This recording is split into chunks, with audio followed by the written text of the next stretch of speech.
In jiu-jitsu, they always say, like, you either win or you learn, right? There's no losing. And I think that is applicable to so many parts of our life. Like, you have to pick yourself back up. And if you're really in it, you know, for the long haul, then you've got to learn, you know, from your mistakes and iterate, figure out what to do next. Welcome to the Know Your Ship podcast, presented by eHub. I'm your host, Frank Dolce. Dr. Shannon O'Grady. Is doctor appropriate? Do people call you doctor? Do you prefer doctor? I don't. I always am looking behind me for someone in a white coat, so I typically don't like that. I do like putting the PhD behind my name because it took a lot of work to earn that, although in early kind of business exposure, someone once told me that PhD stood for piled high and deep. So I know some people in their view of academia may infer certain things about me based on that, but it did take a lot of work and I value it. So I do like having that included. But that's more of as a signature and not so much as a greeting. Okay, so please don't call me doctor. So if I call doc, if I call you something like that, would it be offensive? Like if I said, "Hey, doc." Okay. I'm not easily offended. That sounds like a challenge. Take it as you would like to. That sounds like a challenge. Okay, Dr. Shannon O'Grady with Gnarly Nutrition. How long have you been with Gnarly? It'll be 9 years this year. And you've been with Gnarly 9 years. And how long has Gnarly been around? Just over 10 years. Oh, so you joined up early. I did, yeah. As you probably know, I was in academia for a minute, was a research assistant professor at the University of Utah, did some teaching at Westminster, and kind of had decided that academia wasn't the route I wanted to take. I'd started doing endurance sports, had always been a runner, but got into Ironman and ultra triathlon and during that time. And you can't really be into endurance sports without also knowing a significant amount about nutrition. So graduate school was this great time to really dig into that as I was also doing research for my thesis. A friend and I always used to laugh that there was like an inverse relationship between our VO2 max and progress on our thesis, where we had a lot of time to train, but in taking a lot of time training, we got less done with schoolwork. And so during that time, that interest was really building and it was adjacent to my field of study. But it also kind of set in my sights this idea that I wanted to go into sports nutrition. And so when I finally decided, one, I wanted to stay in Utah. I didn't want to just move to any town where a tenure track position opened up. And two, I really wanted to set myself on a track where I would gain experience in sports nutrition and in dietary supplements. I started looking for jobs in that space. And it wasn't a direct connection with Gnarly Nutrition. There were some steps which at the time seemed to be off of my path, but in terms of what I do now, serve me really well. We can talk a little bit more about that. But yeah, I found Gnarly fairly early on through a friend that was a sponsored athlete. Oh, gotcha. Okay, so tell me about this. You were just saying this path that got you to Gnarly. What? Yeah. So I think in my vision, you know, I was very into the idea of like looking at the science of what athletes needed to fuel and recover, and then taking that science and applying it to products that athletes would then use. But straight away, you know, I believe this to this day now. Like if you set your sights on something, you got to put yourself out there. If there's anything that academia helped me with, it's building a thick skin. Like rejection is pretty common in academia, both in terms of grant writing, in terms of submitting papers to get published in peer-reviewed journals, in terms of you know, the material that you give your principal investigator for review, you get rejected and you get harsh criticism a lot. So being in that space, had a pretty thick skin, and I just applied to all the companies that I thought I wanted to work with, but I didn't have a lot of experience at that time. And so I took a job early on with a company in Utah. Obviously, the dietary supplement industry is pretty prevalent in Utah for a number of reasons. In what they called product development, but it was more label review and formulation review relative to FDA requirements. A lot of people think that supplements aren't regulated by the FDA, but they in fact are. It doesn't mean that those regulations are what they should be, but there are regulations for manufacturers and brands. When you say what they should be, are you saying they're overreaching or they're not enough on the regulation? I think they could be more. But I would also say that the regulations in some levels do what they should do. They just don't, there's not enough enforcement of those regulations. So you get companies popping up everywhere that make outrageous claims about what their products can do that don't test their products for label claims and for safety considerations. So, yeah. Gotcha. But so I took a job looking at certifications like organic certifications and what was required for that and starting that process.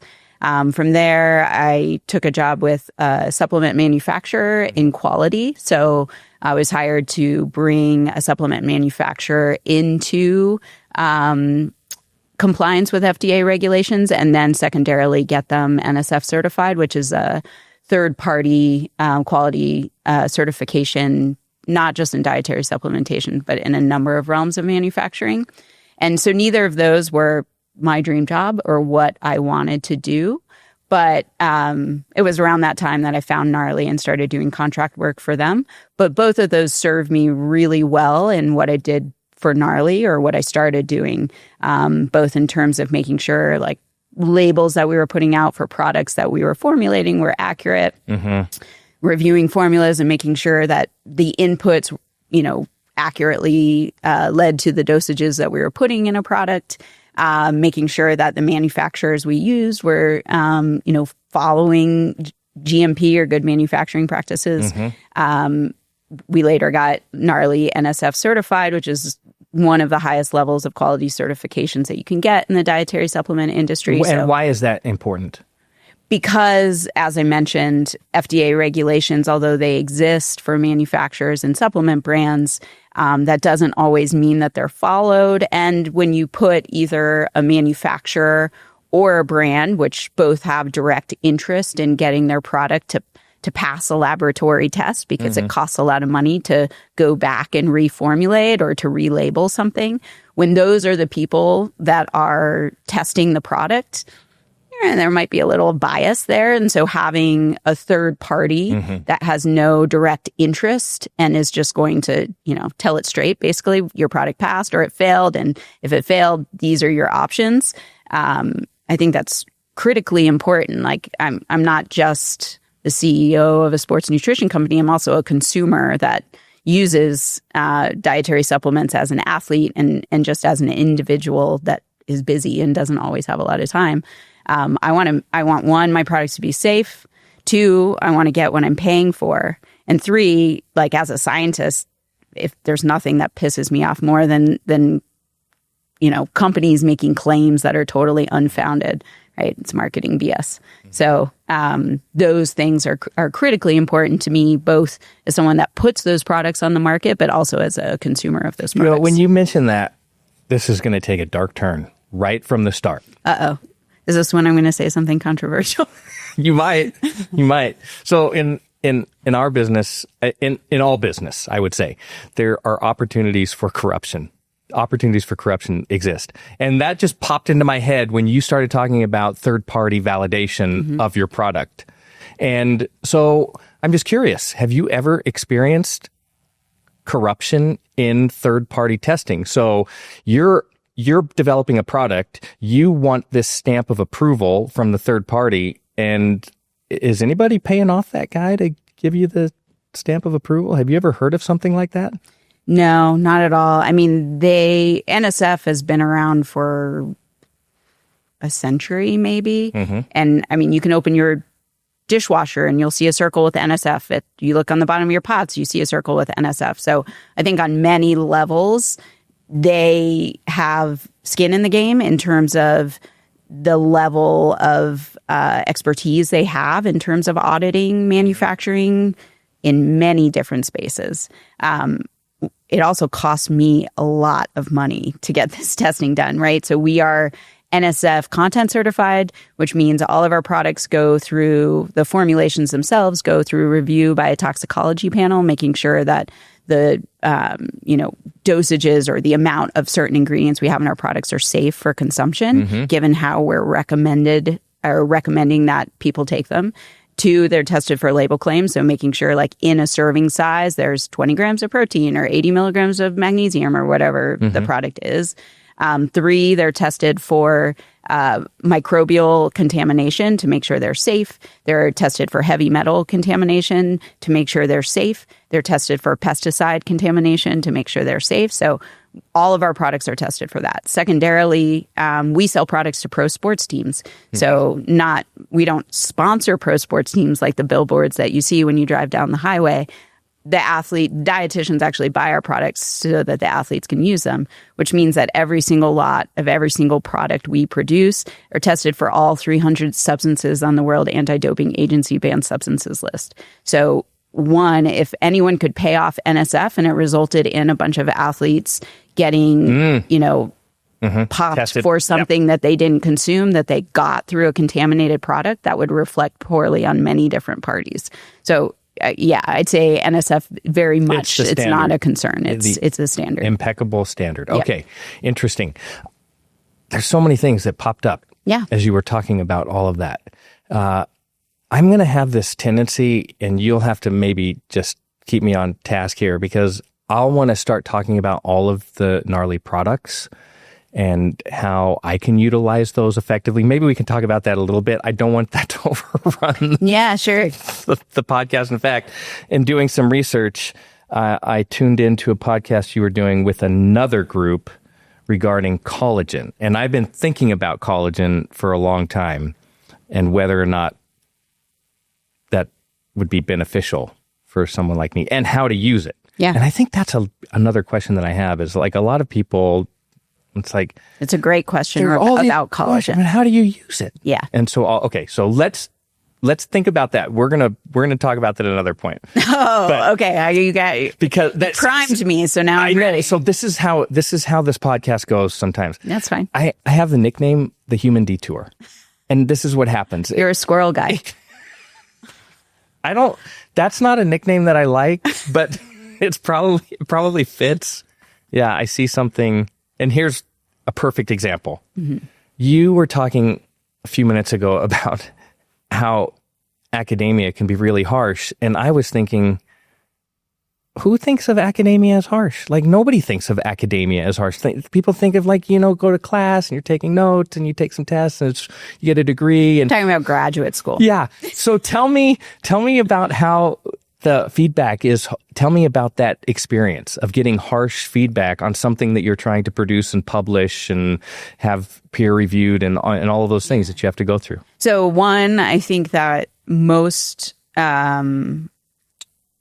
paths to research or graduate school should contain more writing classes, science writing classes, because I don't think people realize how much writing you do if you want to be a quote unquote scientist or a quote unquote professor. That's a little different maybe in a teaching university than it should be communication classes, right? Because to effectively communicate, to me, that's the definition of a teacher, is effectively communicating a lesson such that everybody in the class understands, realizing that everybody in a class probably learns a different way. And that's, I think, where a lot of our academic institutions fail. But for graduate school writing, both in terms of writing proposals for research, writing the results of the research up, where it's being sent to, depending on what journal you're submitting it to, they then send it out to experts in the field that you don't know, they don't know you. And they're reviewing your research relative to all the other work out there. They're looking at whether or not your study was designed well, whether or not the statistical analysis that you used was the right one, whether or not your conclusions based on the results were correct. And they are usually not nice with their comments. And then you have to write up, especially in graduate school, then if you're lucky enough to get papers published, sometimes those can go directly into your dissertation.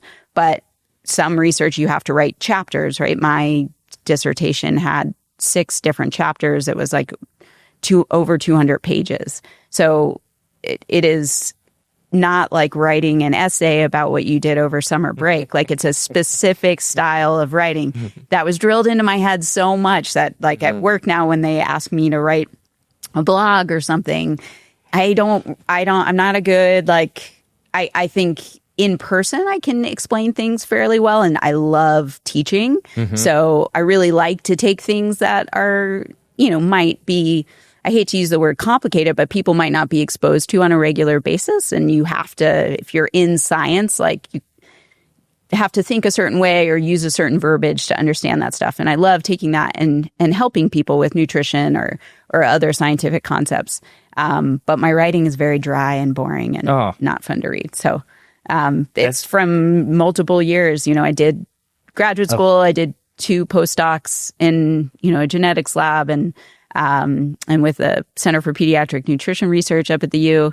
And that's even more writing. So yeah, it drilled into me a very dry form of writing. And I think that's a critical skill that often science majors don't get.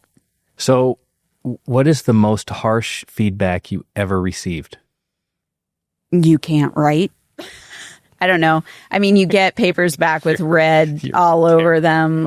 Yeah. Really? Yeah. Yeah. I mean, I think that's where the thick skin comes from. It's not personal. It's you're trying to build a skill, and most skills take work, and that work involves failure, and you have to learn from that failure and get back on the horse and try again. I think it's true in sports. It's also true in business. Yeah, absolutely. I was going to make the same analogy. I mean, you've been an endurance athlete for a long time, and now you're involved heavily in jiu-jitsu, and I'm sure you fail regularly. Oh, I mean, I think you have to be in love with the process, because if you're only in love with the end goal, you're going to be disappointed a lot.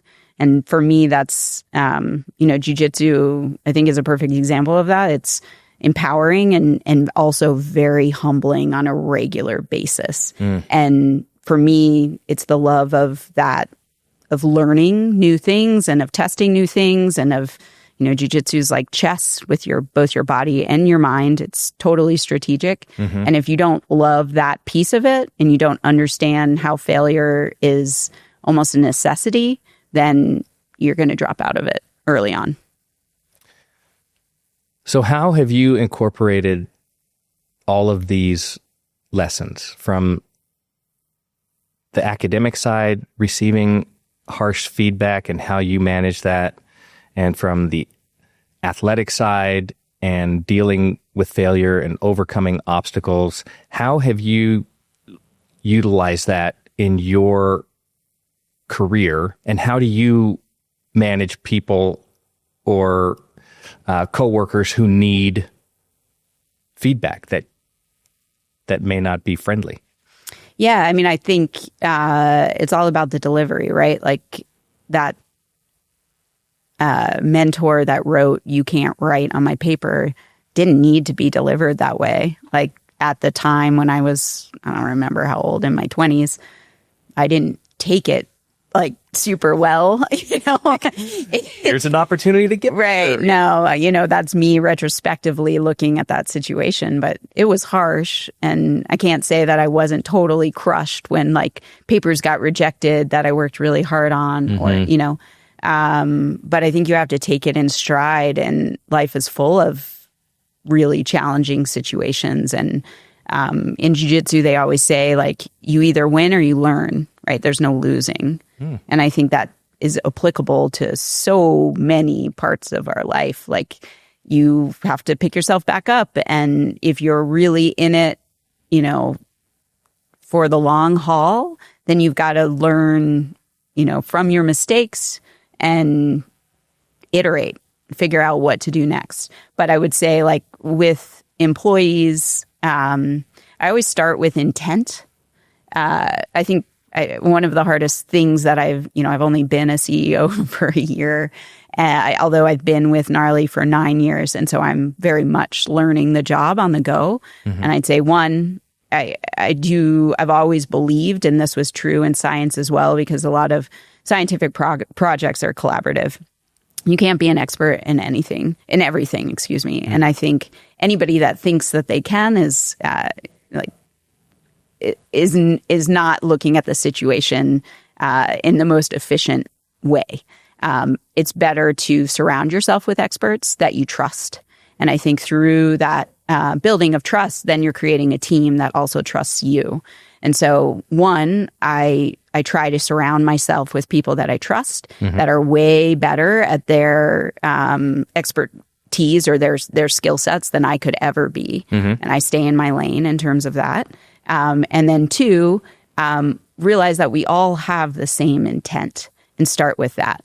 Like when there are conflicts, when there's confusion, when individuals are misguided, go back to that intent and start there.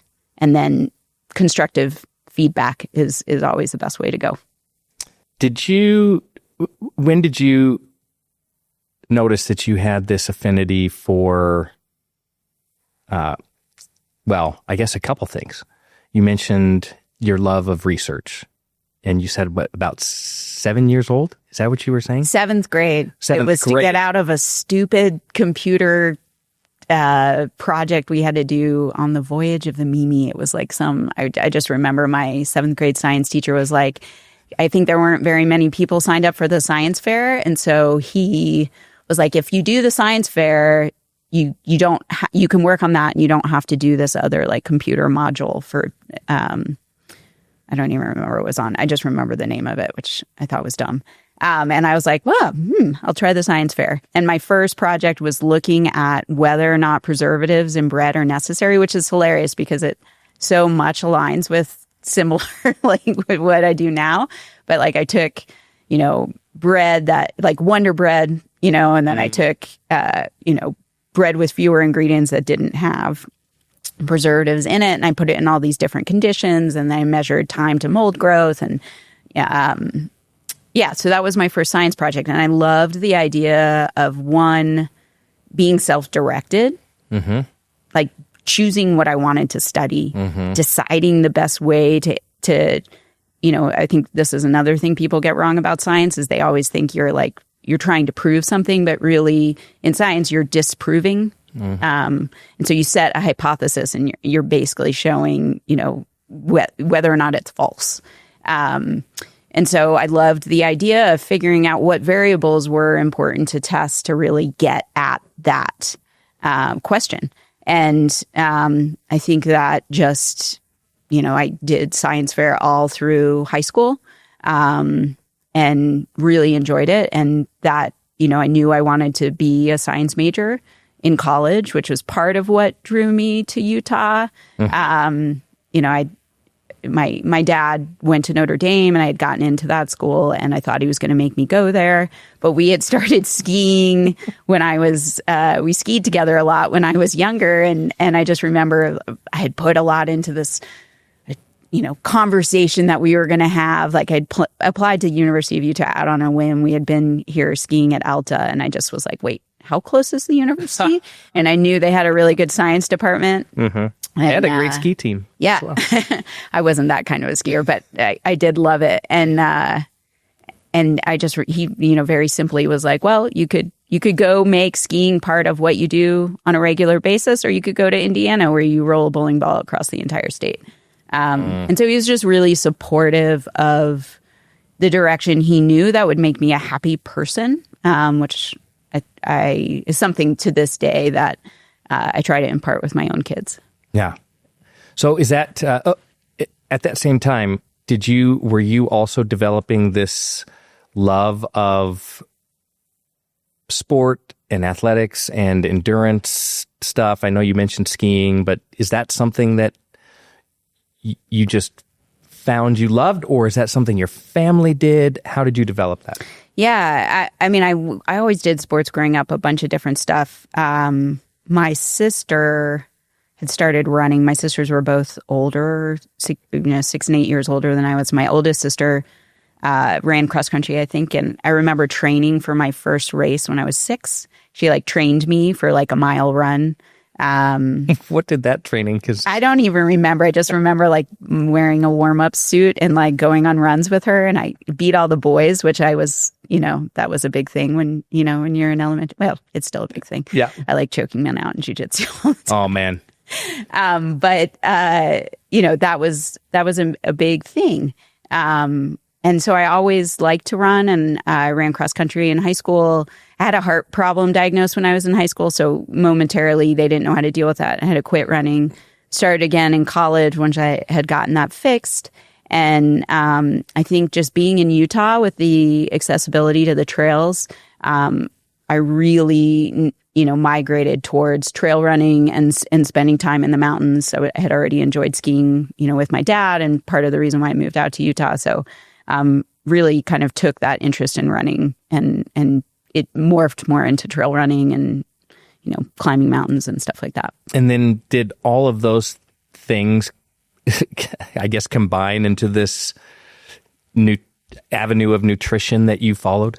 Yeah, I mean, it did. Like I said, I got really into, I'm Irish, so I'm stubborn. And I got really into endurance sports, where being stubborn, I think, can be definitely a positive thing. Mm-hmm.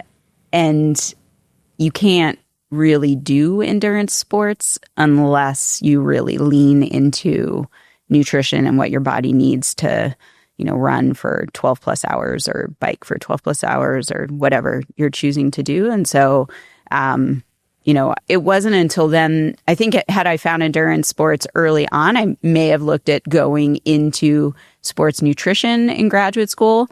My graduate degree was more in looking at nutritional physiology, like across a range of animals and the diets that they were consuming. I then followed up with 2 postdocs that were more directed on human nutrition and fueling. But at that point, it was kind of all of these avenues of interest for me culminating in like an interest in that. And that was about the time where my brain was like thinking of like new products that weren't on the market that I could make and what was lacking. And, and so the wheels had started turning, even though I was still, in the middle of getting my PhD. Gotcha. Okay. So when you're in the middle of one of your endurance events, were you ever thinking, man, I could really use this right now? Was that how you started developing this product? No. Or were you like, I just drank this thing and it was awful? I'd say it's more the latter, because in the middle of endurance events, often you're like, I could really use a piece of pizza or a cheeseburger, and that's not what you want to consume during an endurance event. I mean, maybe during some like insane, like 200-mile races, that's okay, because you're going slow enough that your body can process something like that. But I think during anything like 100-mile or less, your stomach's pretty sensitive because you're still going fast enough that breaking down food and absorbing food is an issue. So you have to be a little bit more on top of what that food looks like and whether or not you're going to be able to digest it while you're exercising.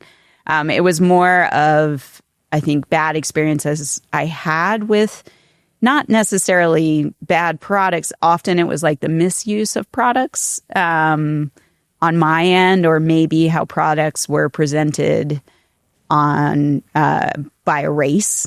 But yeah, it definitely, I think, as you're using the products, you start thinking how they could be better or how the use of them could be better. So my endurance events are more like maybe a 60 or 70 mile bike ride. That's about as long as I'll go. Yeah. I feel like if I'm in a saddle for more than 4 hours, then like that's no good.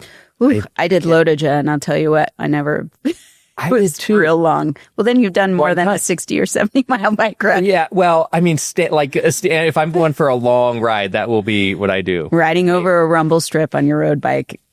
That's a lot of fun. It's awful. Yeah. Yeah. In the wind and Star Valley. Mm-hmm. Yeah. Okay, I never get to the end of what I consider a longer day, like of Lotaja or even a 60-ish mile ride, when I feel like I don't have like an upset stomach or just don't feel great. So I guess my question is that just because it's a long event and that's hard on the human body, or is it because I'm not doing my nutrition correctly?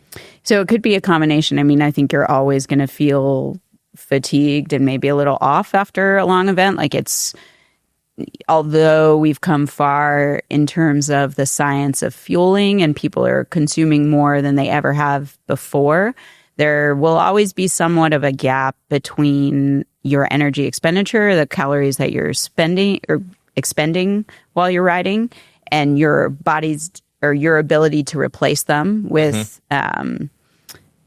exogenous or external calories, so with food. And because of that, that caloric deficit builds over time, right? So the larger the caloric deficit, the probably crappier you feel at the end, because, you know, you may have just spent, I'm just making up numbers, but let's say you spent 5,000 calories but you only replaced 3,000. So your body is looking for those other 2,000 elsewhere. You're not going to feel great. Secondarily, you know, I think it depends on a number of things, and I'd have to ask you a million questions to really try to get at why you are feeling crappy. But it's like, what did your fueling look like beforehand? Did you start fueled, or did you start like with an empty tank? Like, what is your intensity like during the entire thing? Are you biking at an intensity that is low enough that your body can actually absorb calories? So that means that the training that you did for your race was appropriate in order for you to actually race at the level that you want to and not be in the red zone the entire time. What were you eating the entire time? And so qualitative, like what were you taking in? Quantitative, how much of it were you taking in? What did your hydration look like? What, electrolytes were you replacing? I would recommend you sit down with a sports dietitian who would ask you all of those questions. And if that is a major thing that's holding you back from being where you want to be or feeling how you want to feel after you finish those things, it's definitely worth the time figuring out. But just like you train to get your fitness level up to do a bike race, you also have to train your nutrition. So you got to figure out, like, start keeping a journal on your rides, what makes you feel good, what doesn't make you feel good. How did you feel after your ride? Were you feeling really low and then you had, some carbohydrates after and you felt great? So maybe you need to increase your carb content. Maybe you start at 300 calories per hour and you felt great, but could you increase it to 400 calories per hour and would you feel better? Like, these are things that you need to work on and train. This is all way more specific than I do during a ride. Well, you are an endurance athlete. It's important. That was generous to say I'm an endurance athlete. I would consider 60, 70 mile rides, and the fact that you've done Lotaja, that you're an endurance athlete. I'm going to put that in my title somewhere, in my signature line. You can abbreviate it as EA. I'm sure somebody will come up with some kind of demeaning way to... Yes, no doubt. Well, this is a good segue into Gnarly and what you guys are doing at Gnarly Nutrition. What was the concept of the company? What is the goal of the company? Yeah, so the company was originally founded on the idea that there was a gap between, and this was 10 plus years ago. So there was a gap between products that were formulated with, quote unquote, I'm saying that way because I think it's an overused term, natural ingredients. So ingredients that you could identify and understood why they were in a product. And products that had kind of a cool lifestyle feel around that, like good branding. So all of the products that were more natural products were like grandma's protein, and they were in brown containers and they didn't taste very good and they were gritty. And all of the other products were like blue, raz with 3 Z's, berry, and had a bunch of artificial crap in it. And so there was a gap between those things. And the founders of Gnarly saw a need for products that had a cool lifestyle brand that appealed early on to mountain sports, and also were formulated with ingredients that people could trust and tasted great. So you would actually enjoy taking the product. And that's where Gnarly started. When I came on board, I brought more science behind it. So we changed some of the formulations. We removed what are called proprietary blends, which are rampant in the supplement industry, particularly in products like greens. So everybody loves AG1. This is one of my biggest pet peeves. And they don't actually tell. I'm not going to take you into my office. Yeah. So you don't know how much of any of the ingredients. I mean, vitamins and minerals. No, but it has all the ingredients. It says it right there. Right. It has all of it. Yeah. Do you know how important dosage is? Yeah, so if you could take that's why water can be really hydrating, but if you overconsume water, it can kill you. Magnesium can be great to take it, but if you overconsume magnesium, it gives you diarrhea. Dosage is critical, and that's why, they have dosages of prescription pills. You also need dosages of these active ingredients to know if they're included in your product in an amount that is actually going to be helpful. Secondarily, if a supplement company puts something in a proprietary blend and, of course, gives it a fancy anti-inflammatory adaptogenic super mushroom blend or something like that, well, you're like, oh, all of those ingredients in that combination do that for me. That company has not actually tested that. And because they're in a proprietary blend, they don't actually have to test those ingredients for a label claim because they haven't told you how much of those ingredients are actually in the product. So what does proprietary blend mean for a consumer? It means BS. Yeah. Okay. So I mean, a proprietary blend is what? It's a bunch of things put together and then they don't have to tell you exactly what and the how only much? thing they have to do is include those ingredients in order of occurrence in the product. So our anti-inflammatory super adaptogenic mushroom blend, right? The first ingredient is going to have the most. The last ingredient in that blend is going to have the least. Typically, my first ingredient could be, I'm just making this up, alfalfa, which is super cheap. 99% of the 5 grams of that proprietary blend, so whatever 99% of 5 grams is 4.99, could be alfalfa, which is super cheap. The other 10 ingredients could be that all the good stuff, but could be the more expensive ingredients that collectively make up the other 1%. But because I've put them on the label, you think that they're helping you and that they're included in a dosage that's going to be beneficial really for good you. About it. Yeah. I don't have to test them. I don't have to test them for label claim. There's actually no way to test them because I haven't told you the amount that's in there. So one, it's deceptive. Well, that's really what it is. It's deceptive on many levels because you don't know the dosage, because you are assuming that it's in the product in a quantity that's going to actually do something. It's likely costing me less money because I get to put it on the label, but I'm not putting a lot of it in the product. And I get out of having to test the product for all of those ingredients. And all I say is includes 99 super ingredient foods or superfoods, which is what you see across greens products. So Gnarly's Performance Greens, we have a much fewer list of ingredients, but we include the dosages of every ingredient. So we put turmeric in the product. We put 500 milligrams of turmeric in the product, which is an effective dose. We put beetroot powder in the product. We put 400 milligrams of beetroot powder in because it's an effective dose. So we tell you exactly what's in the product. We've only included ingredients that have either performance or recovery implications for athletes that do have some scientific research showing that they can be helpful for athletes. And then we have to test to make sure that our product meets those label claims. Is there any nutritional value to alfalfa, by the way? Fiber, maybe. Yeah. I mean, I made that up. I don't even know. Alfalfa probably is in AG1, but I'm not sure. They have so many ingredients I can't keep track. I think I've read all of everything they list. I haven't noticed alfalfa. Yeah, I just made that up because it is one of those ingredients that is super cheap, and it doesn't have a direct benefit. Okay. Indirectly, it could be good for your microflora. I mean, you're running a business, right? I mean, and so you're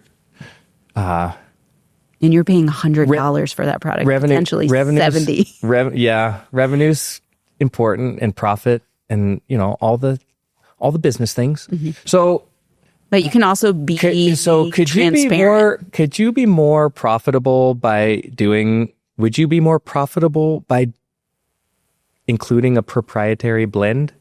Yeah, probably, because it would cut down on my cost of goods because I'm including more of less expensive. So I'm assuming that that's what AG1 does, but that's really the only reason to include proprietary blends. And I will say AG1 does some things correct. They're NSF certified. They also have, I forget what it's called. It's an Australian quality certification. Mm-hmm. That's great. They do test all their vitamin and mineral claims. They have to, because they include those on the label. So they do some things that are good. But I really would challenge them to be better in terms of letting their consumers know the amount of those active ingredients that are actually in the product. Like, for example, right, we have in our Gnarly Performance Greens, we have cordyceps, which beyond being the scary mushroom in The Last of Us, also has a potential for increasing the oxygen carrying capacity of red blood cells for athletes. Okay, I don't want you to lose your train of thought, but I'm going to jump in. So, say that again. It has the potential of increasing the oxygen carrying capacity of your red blood cells. Yeah, which would help with delivery of oxygen to your working muscles, which would help with performance. Okay, so when you say that, here's what I think. When you say it has the, what did you say again? It has the potential for potential. Okay. Yeah. Is it just potential? Like, is that no? There are factual? Studies that have they have studies that have shown that. But if anything, in science, once again, we're not proving his hypotheses; we're disproving hypotheses. Mm-hmm. And science is ever evolving. It's never like, full stop, right? Yeah. You continue to do studies. Studies are repeated. They're done by different labs. They're tested under, so very rarely am I going to say definitively this is the way it is. Okay. Get back and anybody that does say definitively this is the way it is, also, once again, bullshit. Well, once upon a time, the food pyramid was definitive, wasn't it? The food pyramid is still pretty based on some good science. You still like it? I heard the food pyramid was a bunch of hooey. I don't want to get into politics, but that's probably. I think we have a bunch of hooey going on right now. Okay, but moving on back to the mushrooms. Yeah. So, for instance, AG1, the super mushroom blend that they do have, which I think includes cordyceps and reishi. I think the total amount of the blend, you can go get your bag in your office and check, is like 150 milligrams, and it contains something like 8 ingredients. So we have cordyceps and reishi in our product. Reishi has implications for immune health. I don't remember the exact amounts off the top of my head, but I think we have 300 milligrams of cordyceps, so more than the entire proprietary blend found in AG1, and like 200 milligrams of reishi, once again, more than the entire proprietary blend found in AG1. So once again, it's the inclusion of ingredients at amounts that are going to literally do nothing for you. I don't know what their margin is on their product, but I know our product, and I want everyone to switch from AG1 to greens. Obviously, that would be great for my company, but we have a healthy margin on our product to sell in retail. Like, we just got into REI. We're going to be in 130 stores at the end of the summer. Greens is one of the products that's going to be in there. Mm-hmm. And I have to have healthy margins to both give me a margin, but also give my retailer a margin. It has to exist like that. And my product is 30% less expensive than AG1, the AG1 product is. On top of that, the volume, their marketing budget is like $100 million. The volume of product that they produce, given that it's one of the only products they produce, they get volume-based discounting. So I can't even imagine how much they're making off of each bag, whether you buy it full price, which is like $100, or whether you buy it on a subscription, which is like 70 something. Mm-hmm. They do have these new sticks. They're really nice because you can just pour them right. Yeah, go to REI and buy the Gnarly Performance Greens water bottle.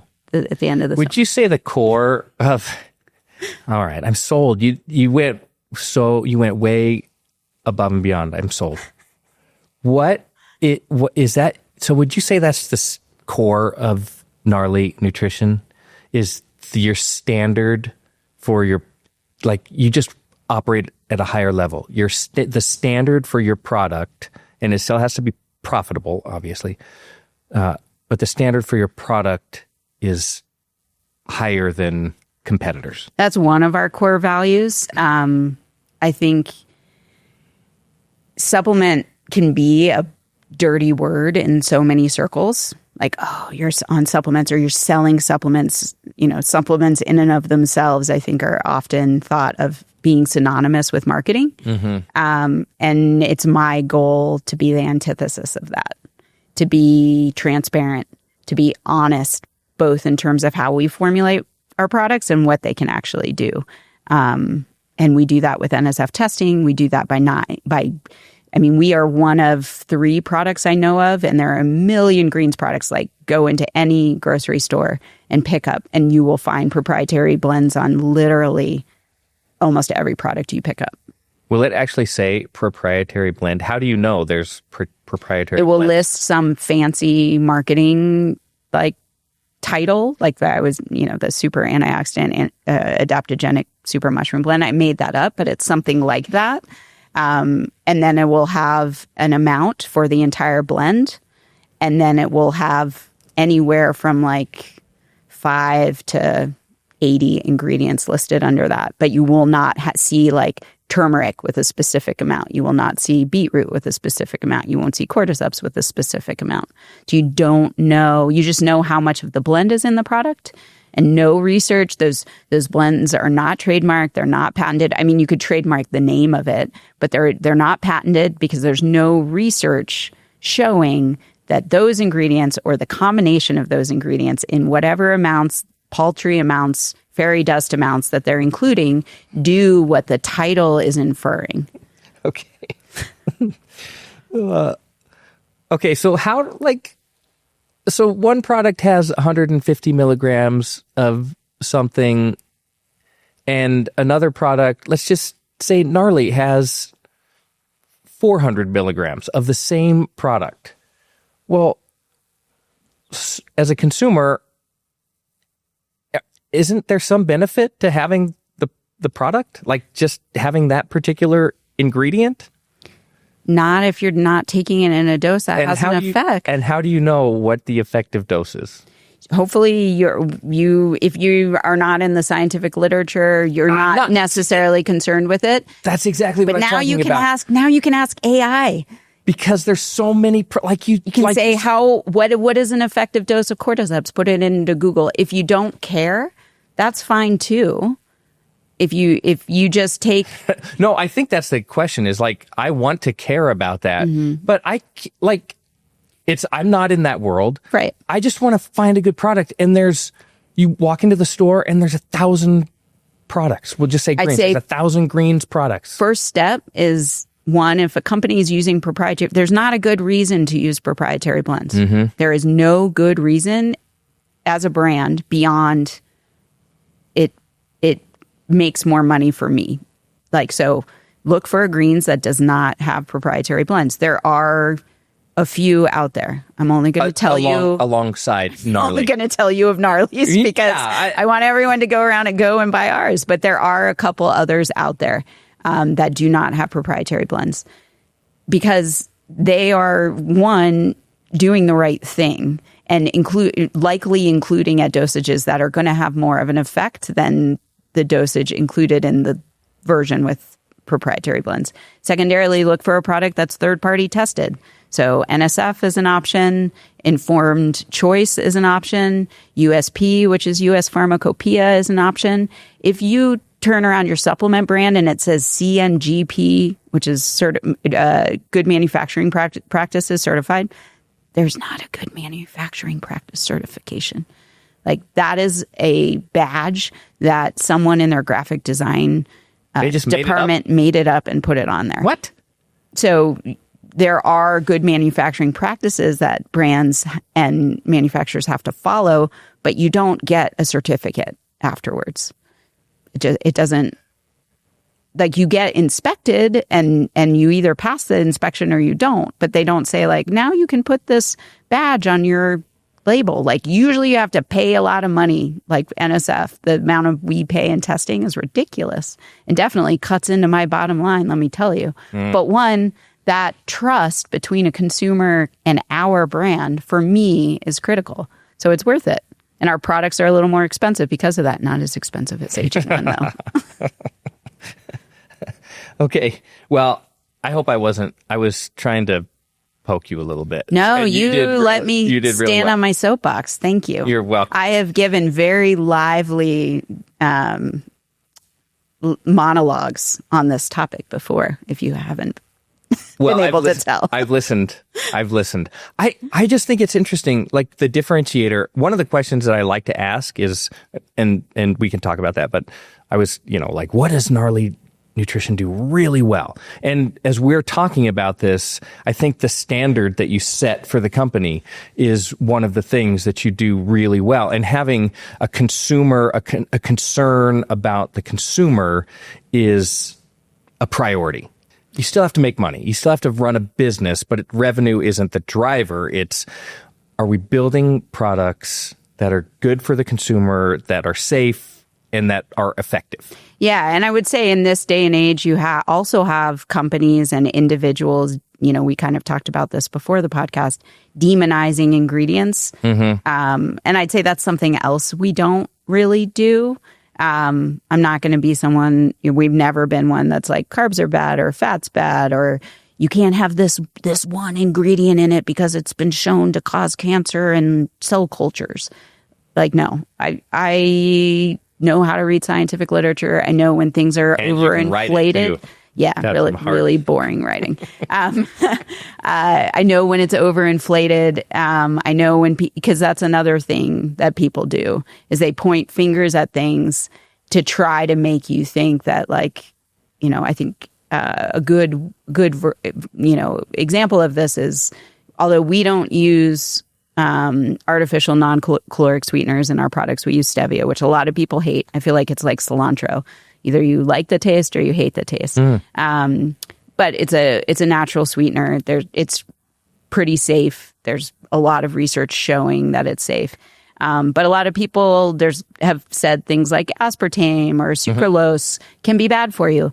There's actually not a ton of research showing that in doses that humans consume on a regular basis, it's bad for you. Aspartame? Yeah. Wait. It doesn't cause cancer. Oh my gosh.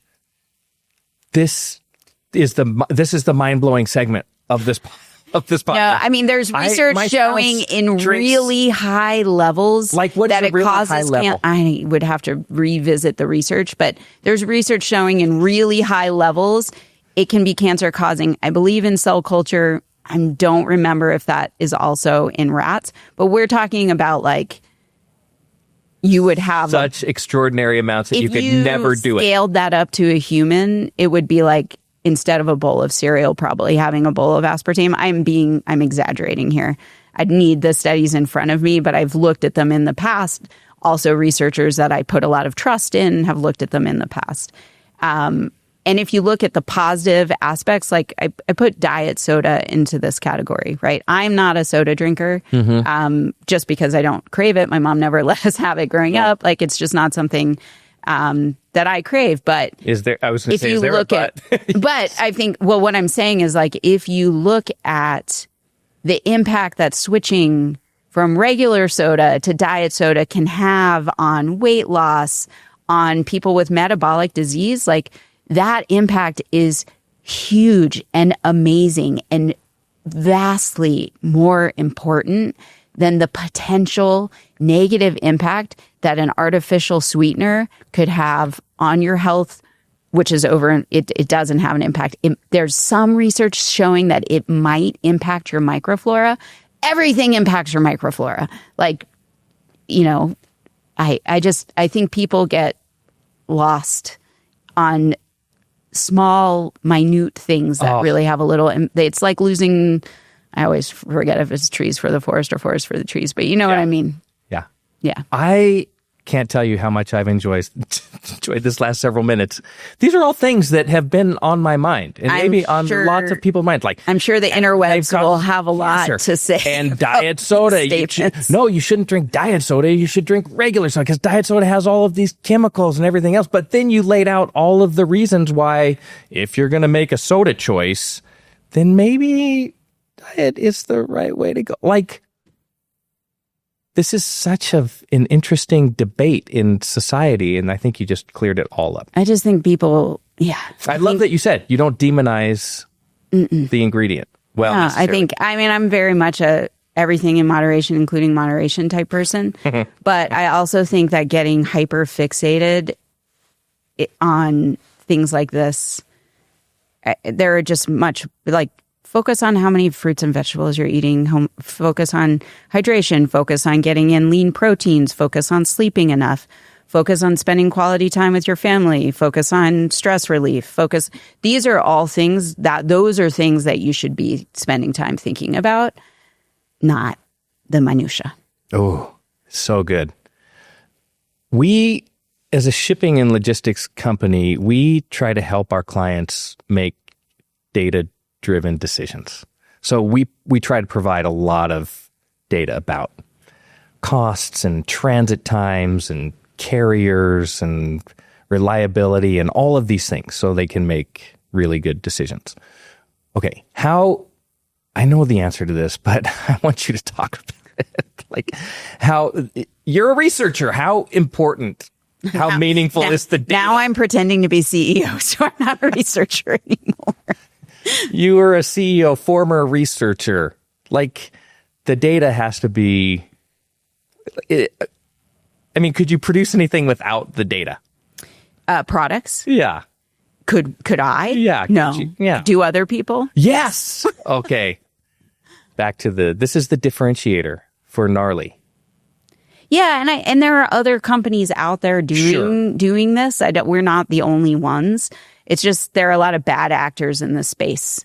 People always say, like, at family gatherings, you shouldn't talk about politics and you shouldn't talk about religion. I almost put nutrition in that space too, because it's become this thing that it just is very polarizing.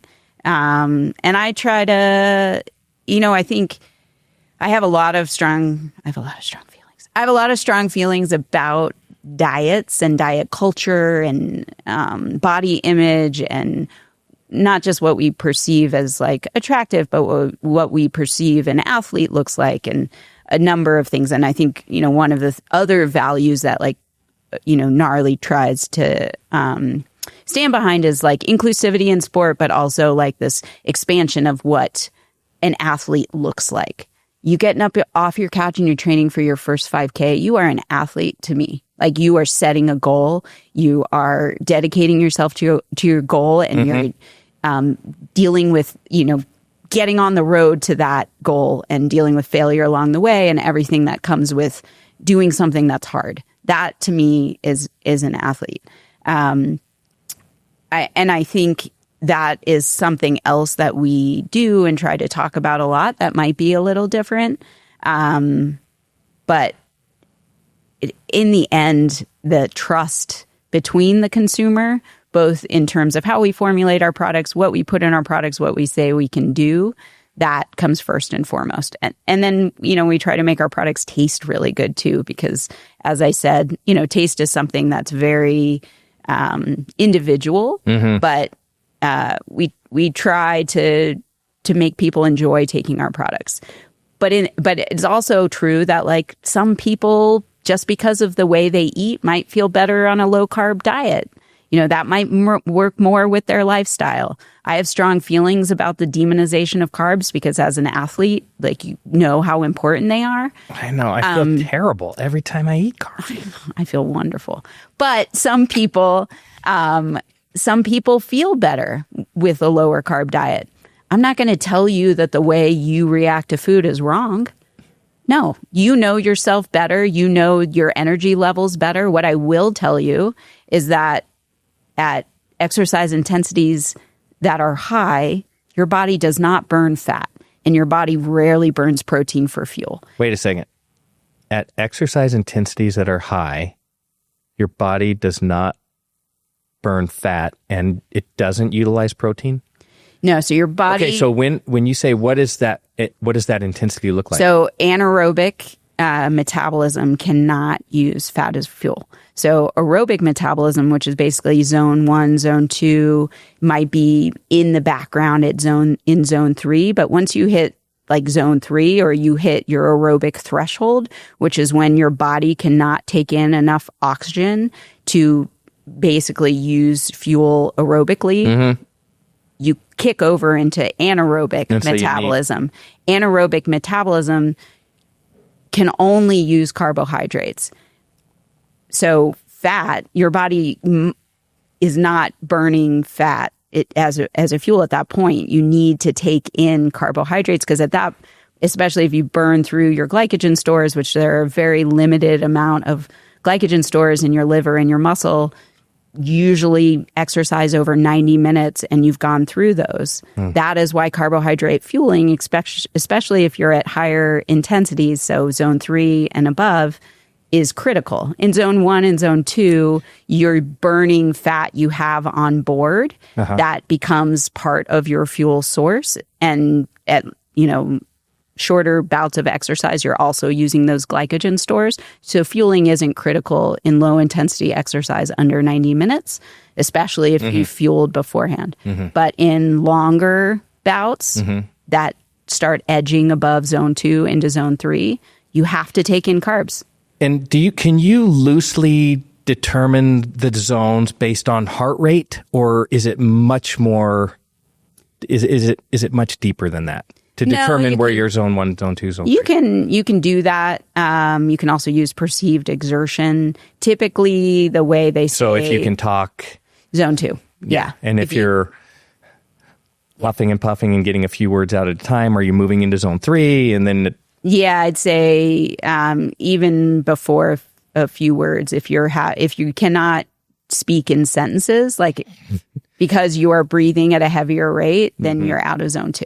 The other way, I feel like is it 180 minus your age is a rough, and then there are some like additions 180 minus your age. And then there are some additions for how long you've been training, I think, give you an idea of where your upper end of zone 2 would be. Gotcha.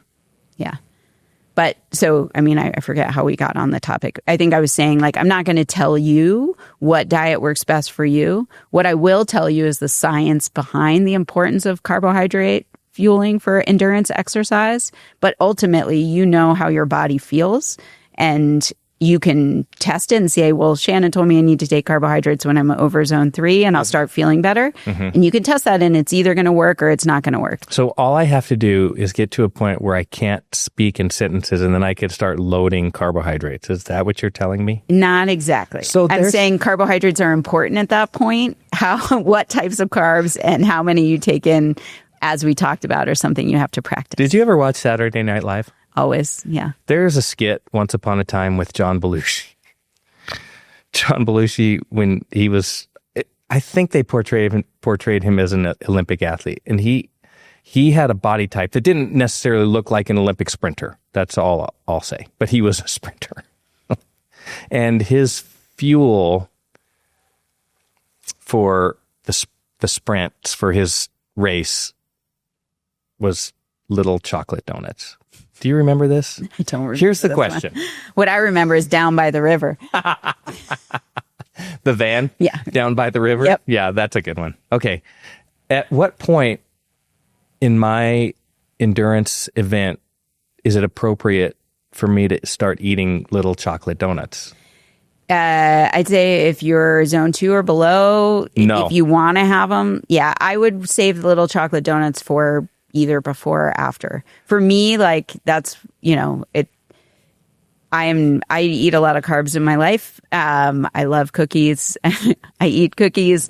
I feel like denying yourself things that you enjoy lead to overconsumption later. So I'd rather include them in moderate amounts. But like if I'm going to have cookie or candy or something, the best times to eat them really are before, because my body's about to use them. So they're providing energy, or after, when I need to replace all the glycogen I just spent. So timing them around workouts, like for me, that's like it's cheap version of, sports nutrition. It's really sad because I really do like chocolate donuts.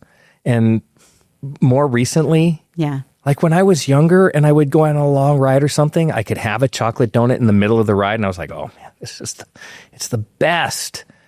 But if I do that now, then I just feel terrible. Like physically terrible. Not, I don't feel bad about myself. Yeah. I just feel yuck.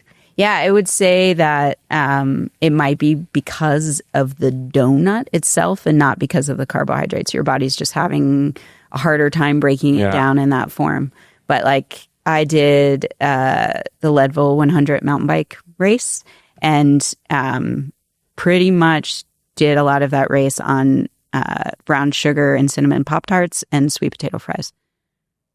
You had sweet potato fries tucked into your kit somewhere? I had this bento box type thing that I had strapped to the top of my bike, and I had the sweet potato fries in there, and then Pop-Tarts, because they're so thin, fit really well in your back pockets. I mean, I had other food too, but those were my two. Those were your go-tos?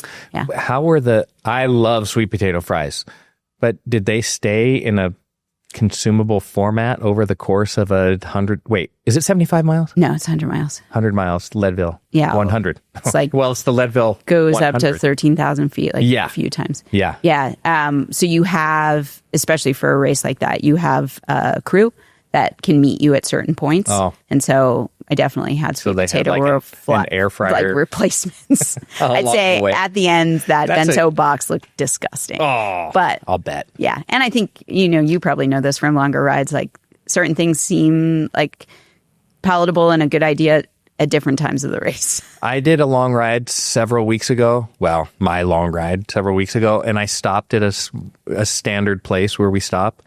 And for some reason, like salt, vinegar, potato chips sounded really appealing. Yeah. And I ate almost the whole bag.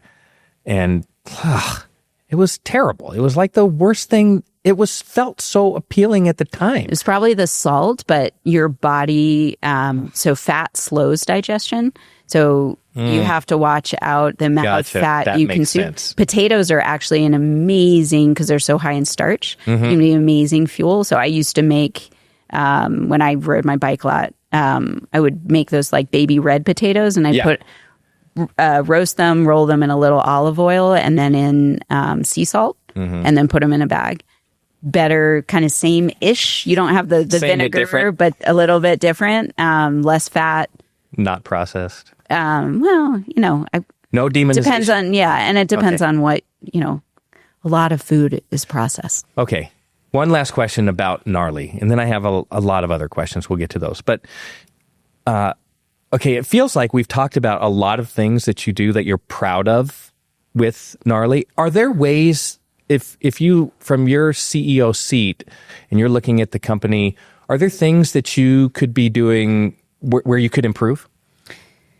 Yeah, definitely. I mean, we're a pretty small company, but we're, as I said, taking some big strides this year. So getting into REI, 130 stores. That's amazing. Huge. So we're really excited about that. And as we are approaching that, like scaling, standard operating procedures, not dealing, but have been historically very much like putting out fires that are in front of you. So doing more pre-planning, doing more prioritization. When you're a small team, everybody wears a lot of hats because they have to. But I think that can also lead to just a lot of chaos. So we're trying to take some steps back and clean that up. Another one of the values that we are working towards is more sustainable packaging. And a few years ago, we took a big step in that direction with moving a lot of our products from, your typical plastic protein containers, which are HDPE or PET, which are forms of plastic that are thought to be recyclable, but sadly, because the U.S. doesn't have recycling infrastructure for plastic, and because in 2018 China stopped taking our plastics for recycling because they increased the stringency of what they would accept, less than 5% of all plastics are actually recycled, and that's no matter what you put into your recycle bin. It has nothing to do with consumers not recycling. It's actually what is submitted. Less than 5% of that is recycled. So then we all know about microplastics everywhere. So it was something we were looking to reduce. Got ahead of myself in terms of a solution for that. Got too excited about making the change. And we're a company size where we can't go to a manufacturer and say, like, make this for me, right? I can't design what I want. I have to, because there's minimum order quantities, I have to deal with what is already on the market. And so what the solution in terms of what we could replace it with was fairly limited, and jumped into that without necessarily thinking through shipping logistics and damages incurred in shipping, without thinking through user experience and whether or not users would be confused or unhappy with this new opening experience. So we've had to take a step back from that, and we're looking at other solutions now, but that was a huge learning experience for me, not jumping into it without fully testing all the different aspects that go into a change. What a great lesson. Yeah. Absolutely. And I'm glad that you brought shipping and logistics into that. Those are things that we think about regularly. By the way, as you probably know, sustainable packaging is becoming more and more prevalent in the shipping industry. It is, which is amazing. Yeah. It's less bubble wrap. Yeah. Less styrofoam. Less of the fun stuff. Yeah. I know. Okay. 3 random questions. Okay. I call them 3 random questions, and then our marketing team. Remember how you mentioned marketing is a bunch? Did you say it was a bunch of magic or fairy dust? No, I can't remember. No, proprietary blends are fairy dusting of ingredients just to include them on a label. Yes, I wanted to incorporate that into marketing because they produce this podcast. Okay. Gnarly marketing. I value you and love you, and you do a lot for our company. Wait. The marketing guy is your co-host, right? Yes. Our previous marketing director was our co-host. Now my sales director is my co-host. Oh. Yeah. We had to a change. You had to switch it up a little bit. All right. Well, sometimes you have to do that. You do. That's another part of being a CEO. Well, we're going to get to that. The hard part of the podcast is coming up, and we only have like 10 minutes. Okay. But first we have some random questions. Right. Maybe 3, maybe not. But do you hate the Liver King? Yes. I didn't think you would say yes. Why? Because I have been within 5 feet of the Liver King. No. You can smell him coming, and he is as red as you think he is. Wait, let me ask you this question. Yeah. Because the Liver King, at one point when he started, I was like, I'm in. I'm totally in. Whatever you were on the keto diet, weren't you? No. I was like, whatever he's eating, organ meats, I'm going to steroids, all that stuff down. I'm going to walk around the neighborhood with chains hanging on my body. Yeah. I'm going to carry heavy stuff around. And then you found out he was cheating. And then I kept looking at him like, there's no way that he could do that by just throwing spears around and carrying heavy chains and eating raw liver and eating organ meat. Yeah, and then it came out. I'm glad that you figured that out. Yeah, and then you called him I think you called him greasy in one podcast. There's the jiu-jitsu kind of Olympics, which happens every 2 years, is called ADCC, and I was there watching it, and he happened to walk down the aisle where I was sitting, and literally you could smell him. What does that mean? You could smell him. What does that mean? Did he smell like his body nature? Emanating or body odor from him was not pleasant. Is that because of... Okay, let me ask you this. Your body odor changes based on your diet. Yeah, okay. That's what I was going to ask you. And so was it because his diet consisted mostly of steroids? I'm inferring that. Yeah. And I'll just say it wasn't good. Was he as imposing? He had his shirt off. Well, of course he did. He's the Liver King. I know. Is he as imposing as he looked? By the way, his recent stuff is With Joe Rogan. It was crazy. Yeah, he has a restraining order against him, doesn't he? Yeah, he has a lot of things. Yeah. He seemed jovial. Uh-huh. That was my takeaway. Like, oh, that's a happy, smelly, big red guy. There could be worse things. It's the Liver King. I mean, it was kind of like not starstruck because I don't really have a lot of respect for him, but kind of starstruck because I was like, it's the Liver King. Because it's the Liver King. Yeah. Was he what? If he walked in the room, would I say, man, he's enormous? Or would I say, no, he's kind of normal size, but he's like really bulky? No, he was enormous. He was enormous. Mm-hmm. Yeah. It's all. Yeah. Okay. Well, I'm glad we cleared that up. Good question. Is the Mediterranean diet the right diet for everybody? I don't think there's any right diet for everyone, but I think it's a good start. Why is that? Good amount of fruits and vegetables. I think fish, if you're choosing fish from sources that aren't high in heavy metals or aren't an issue with overfishing, fish is a great way to get in good amounts of protein, great healthy way, especially fatty fish, which has omega-3 fatty acids in it, which we need. Good amount of healthy fats. I just think it's a good basis for any diet. But once again, there's no one size fits all. And do you hate the carnivore diet? Yes. Is there any redeeming quality of the carnivore diet? I don't personally like organ meats, but they are really high in certain micronutrients, so vitamins and minerals. So I think that the inclusion of them is good. But, I don't think eating a lot of protein is necessarily bad. My issue with the carnivore diet is what it doesn't include, which is fruits and vegetables and fiber, which your body definitely needs, both to foster a healthy microflora and because there are a lot of vitamins and minerals that you will find in fruits and vegetables that you won't find in other things. And because clearly I've stressed to you that I think carbohydrates are important in the diet. I know. Yeah. Can you overeat fruits and vegetables?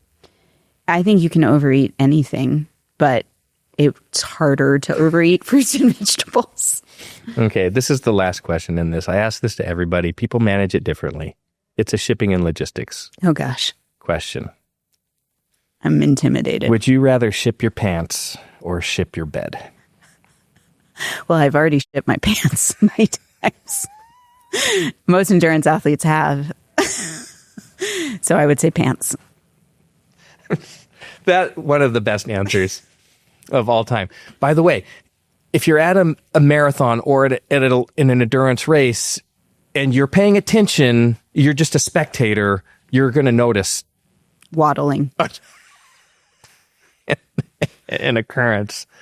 Do you know how many times in this podcast I've asked that question and people have really legitimately tried to determine which is the best to ship, which they would rather ship? Pants or bed?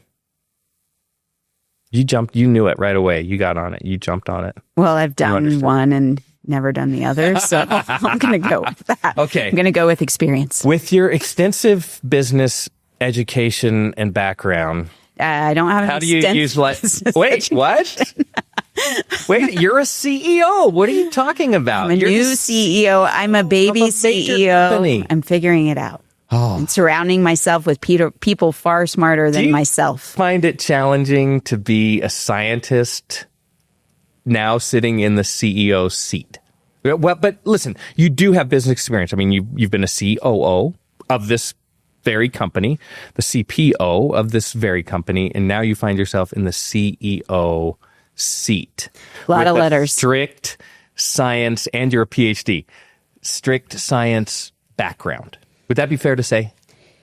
It would. I would say my experience qualifies me to run operations if we're talking about logistical operations. So, and I think I'm learning about other business ends. I have an amazing CFO. She helps me with finance. I have an amazing sales director. He's done got us into REI, has done amazing things. We've had amazing marketing professionals, just brought in an amazing marketing director, which I'm really excited about, and have a lot of great opportunities in the next year, which we're really excited about. So once again, for me, surrounding myself with experts and being the North Star of the company in terms of the direction we're going and making sure all of our decisions align with our values, that I feel like my scientific background is right in line with that. So I'm learning more about business as I go, but I'm also relying a lot on my team. Yeah. What has been the most eye-opening thing you've experienced stepping into this role? How hard human resources is. Amen. Yeah. I feel like if we could rid ourselves of the HR department, we'd be a much better Really? company. I want human resources personnel. I'm only saying that because we don't have, we, as I said, small company, many hats. So, we tag team HR and, do you have an HR director? We do not at this moment. So do you use a third party or do you do it internally? We use a third party and we do some aspects of it internally. And how does that work out? Because HR's tough.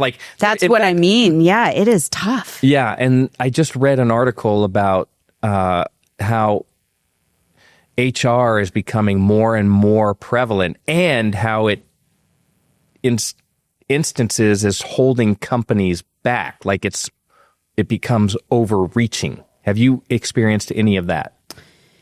No, I haven't experienced any of that. If anything, I'm usually wanting for more expertise. And I think as we grow, that's a position that we'll be adding. I mean, as I mentioned, we have great sales, great marketing. Our director of operations does a fabulous job. And as we've started to scale, that becomes critical as well.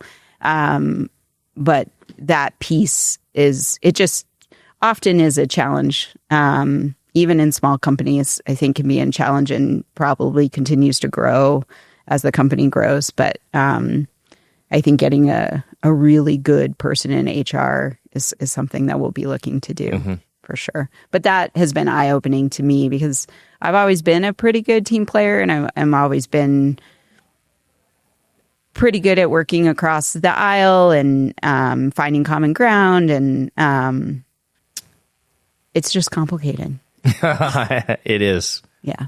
Very. Have you found yourself thinking some training, certification, education in the business world would be helpful? I think it would be helpful. I just don't know when. When you can do it? Yeah. I mean, I have 2 kids. I obviously work more than full time. My kids are 13 and 10, so they're young. I'm trying to be present for them and supportive of them. And, anybody that's a parent realizes that you're really a taxi service. So that's, Yes. hard. And then I'm very, very passionate about getting the time that I need in sport. So whether it's you haven't jiu-jitsu, whether it's getting out on trails, running, I get up at 5:30 to work out in the morning. And then sometimes, in the evening as well, that I know I need to show up as a good partner, to show up as a good parent, to show up as a good team member for, my company. If I don't get that in, then everything else starts to fall apart. So between all of those things, I think if I could find a way where I could I agree with you that would be immensely helpful. If I could find a way to get that training on my own timeline, I would do that. In the absence of having done that, what I have done is looked for mentors in the space or tried to facilitate conversations with people that are more experienced than I am in many different departments, not necessarily just CEOs, but talking to people that are leading marketing teams, talking to people that are leading sales teams of much larger companies. So you're doing education along the way, you're surrounding yourself with all of these aspects. I mean, that's the secret to life. Never stop learning. I know. Who said that? I just did. Somebody famous said I don't know who said that, famous. but I am not famous. But that's, for me, like learning in jiu-jitsu, learning about nutrition, learning how to be a better partner, learning how to be a better parent. That's always, I'm learning in all the things, trying. Okay, so outside of classic going to MBA school or, going through the accounting department at the University of Utah or something and getting this business background and training. By the way, I was going to mention, since you mentioned surrounding yourself with good people, Dick Vermeil, who is a Super Bowl winning head football coach and considered one of the greatest coaches of all time, said the secret to his success was surrounding himself with better people than him. So it feels like maybe you guys kind of align in that way. Dick Vermeil, I'll have to look him up. Yes. There's a great movie that includes Dick Vermeil as part of it. But okay. Anyway. I follow team sports a little bit, and I definitely watch movies. Too. Yeah. Amazing. And read a lot of books. Always learning. Okay, let me ask you this, because you mentioned jiu-jitsu and your endurance stuff, and you have to get that in, and you're a better person if you do that. Are there lessons that you take from those aspects of your life that you can incorporate into your role as a CEO? Perseverance, resilience, enjoying the process, all of those things. Everyone should do martial arts. I feel like it's really a microcosm for how to get through this world. And I think, especially in this day and age where I think things can be so polarizing, it's common ground. My gym, jiu-jitsu gym, is just down the road from here, Unified Jiu-Jitsu. Mm-hmm. And I have friends that from all walks of life,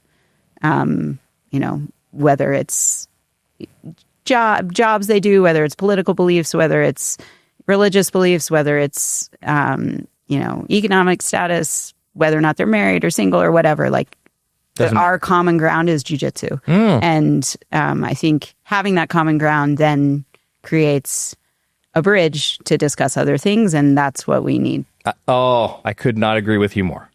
We need to find common ground. I've done the same in my own gym, where I don't necessarily align outside of the gym with people, but in the gym, we're all doing the same thing. Yeah, it's a start. If I walked into your jiu-jitsu gym, would people be like, oh, who's this guy? And then make fun of me, and then it would be super harsh, and then I would want to quit. No. I've thought about jiu-jitsu a long time. We used to have a guy who worked here who did it all the time, and I couldn't do it. I haven't started. I think it can be intimidating, but super intimidating. And it's it's a sharp learning curve in some ways, but there's also a ton of support. If you're at the right gym, everybody's been there. Everybody's been a white belt. Everybody's been new to something, and everyone should remember that and have patience and be supportive. You're giving that's your own advice as the new CEO. Well, year in. Be patient with me, people. Be patient. Okay, one last question. I know you have to run. If there was anything you could have learned or trained or been educated on prior to taking the CEO role, what would that have been? And on more of a business side? Finance. Oh, that's a good, I think I would agree with you. Yeah. I mean, I have the utmost trust in my CFO. She's amazing. Yeah. And if I didn't have her, I would be lost. So, I think the finance piece of it, is critical. In the end, that's the bottom line for a business and whether or not you're going to sink or swim. Yeah. And it feels like all the most successful people that I know have some affinity for the finance side. Yeah. I like numbers. I've always been good at math, but I think, actual training is different. Yeah, I agree. Dr. Shannon O'Grady, it's been so nice talking with you. Yeah. I'm not kidding. I hope you'll come back and we got to look at your nutrition plan and talk about collagen. Wait, we never got to is collagen. Take it before you exercise. Not everybody needs it. It's one of those gray areas in sports. But if you have joint related pain or right now. Okay. Yeah. Yeah. So take it in the 30 to 60 minutes. You're going to want 15 grams of hydrolyzed collagen. Take it in 30, 60 minutes before you exercise because there's not a lot of blood flow to your joints. So collagen is the major structural protein in our bodies. There's nothing telling it to go to your knee. So you want to use the increased blood flow to that joint from exercise to help get the peptides to that joint. I personally used to be a collagen skeptic, but had joint pain and saw a benefit from adding it. So it is one of those gray areas in research, though. It's ever evolving. Gotcha. And Gnarly has a nice collagen product. We sure do. Yeah. And there's no such thing as vegan collagen. There is no such. You did listen to my podcast. Of course. I told you I did. Thank you. Absolutely. It's been such a pleasure. It has been a pleasure. Thank you for joining us. Yes, this was fun.